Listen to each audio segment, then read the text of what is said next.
A whole lot has changed about former Homeland Security Secretary Kristi Noem since she first entered the national spotlight as a congresswoman in 2011. Among them, a lot more makeup. Once very light and natural looking with her makeup, these days, Noem doesn't shy away from going full glamazon. In fact, we don't think we've seen her without a thick set of fake lashes in years. Back when she was in Congress, Noem not only sported a shaggy haircut that's radically changed, but her makeup was worlds away from what we're used to seeing today. She wasn't exactly going au naturel back then, nor was she averse to some frosty eyeshadow and glossy lips, but for the most part, it was fairly pared back. Noem certainly wasn't skipping the mascara either, and it's pretty clear her lashes have always been naturally long, though it's also possible she was wearing falsies back then, but picking something minimal. Either way, as with the rest of her look, they definitely weren't that out there comparatively.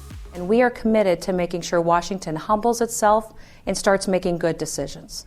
When it comes to brows, we'll give Noem a little grace. After all, big, bushy brows weren't in the mainstream just yet, and politicians weren't expected to follow trends as much back then. Even so, hers were pencil-thin to say the least. In fact, in some pics, it didn't even look as though she'd filled them in. Ironically, Noem pulled it off pretty well. That said, around 2014, she began rocking a fuller set, and that was just the beginning of her major makeup switcheroo. Aside from her brows and lashes, Noem does seem to have kept the rest of her makeup fairly consistent over the years, though with a slightly heavier hand. She still loves her glossy lips, though now that she's had filler, that's a lot more noticeable. Still, the makeup itself seems to look a lot like what she wore earlier in her career. Case in point, Noem still loves some blush and bronzer, and though it's not quite as easy to see behind her mega volume lashes, she's definitely not averse to some frosty eyeshadow. Honestly, it's the perfect way to emphasize her light blue eyes, so we're not shocked she's stuck with it. As for the heavier hand, we're not sure how much that has to do with Noem being older or simply because she's part of a crowd known for their love of full glam. Either way, we're curious to see if she ever returns to her slightly more natural look, especially now that she's out as DHS secretary.